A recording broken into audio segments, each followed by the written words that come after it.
ನಿಮ್ಮ ಮಗುನ ಹಸಿವು ತಳಲಾರದು. ನಿಮ್ಮ ಬ್ರೆಸ್ಟ್ ಮಿಲ್ಕ್ ಹಸಿವನ್ನು ನೀಗಿಸುತ್ತಾಳೆ ಇರಬೇಕು. ಹೊಸತಾಯಿಯಾಗಿ ನನ್ನ ಮಗುವಿಗೆ ಸಾಕಷ್ಟು ಹಾಲು ನೀಡಲು ಸಾಧ್ಯವಾಗಿದ್ದಾಗ ನಾನು ತುಂಬ ಸ್ಟ್ರೆಸ್ ತಗೊಂಡಿದ್ದೆ. ಆವಾಗ ಹಾಲು ಕೇಳ್ತಾ ಇದ್ನು, ರೆಸ್ಟ್ಲೆಸ್ ಆಗಿದ್ನು, ಸರಿಯಾಗಿ ನಿದ್ರೆ ಕೂಡ ಮಾಡ್ತಾ ಇರಲಿಲ್ಲ. ತಕ್ಷಣ ನಾನು ನನ್ನ ಡಾಕ್ಟರ್ ಹತ್ರ ಹೋದೆ. ಅವರು ನನ್ನ ಮಿಲ್ಕ್ ಸಪ್ಲೈ ಕಡಿಮೆ ಇದೆ ಅಂತ ಹೇಳಿದ್ರು. ಅದಕ್ಕೆ ಅವರು ಗ್ಯಾಲೆಕ್ಟ್ ರೆಕಮೆಂಡ್ ಮಾಡಿದ್ರು. ಗ್ಯಾಲೆಕ್ಟ್ ಒಂದು ರೀತಿಯ ಸೇವಿಯರ್. ಗ್ಯಾಲೆಕ್ಟ್ ಅನ್ನು ಶತಾವರಿ ಮತ್ತು 6 ನ್ಯಾಚುರಲ್ ಹರ್ಬ್ಸ್ ಇಂದ ತಯಾರಾಗಿದೆ. ಕ್ಲಿನಿಕಲಿ ಟೆಸ್ಟೆಡ್ ಆಗಿದೆ.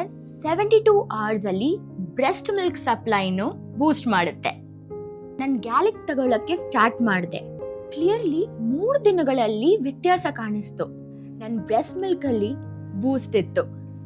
ಮೋಸ್ಟ್ ಇಂಪಾರ್ಟೆಂಟ್ಲಿ ನನ್ನ ಮಗುನೇ ಫೀಡ್ ಮಾಡಿದ್ದೆ ಅಂಡ್ ಅವನು ಚೆನ್ನಾಗಿ ಕೊನೆಗೆ ಮಲಗಿದ್ನು.